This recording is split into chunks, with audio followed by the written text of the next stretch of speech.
বিশ্বকাপের আগে প্রীতি ম্যাচে ব্রাজিল ৬-২ গোলে হারিয়েছে পানামাকে। কার্লো আনচেলত্তির অধীনে এই জয়ই সবচেয়ে বড় ব্যবধানে জয়। রিও ডি জেনেরিওতে অনুষ্ঠিত ম্যাচে শুরুর ২ মিনিটেই গোল করেন ভিনিসিয়াস জুনিয়র।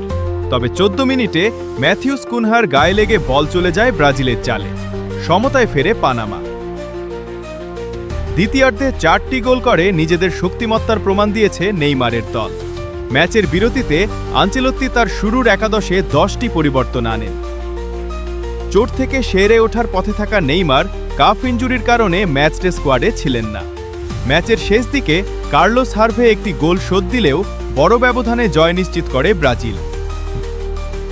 বিশ্বকাপের আগে নিজেদের শেষ প্রস্তুতি ম্যাচে আগামী শনিবার ক্লিভল্যান্ডে মিশরের মুখোমুখি হবে ব্রাজিল।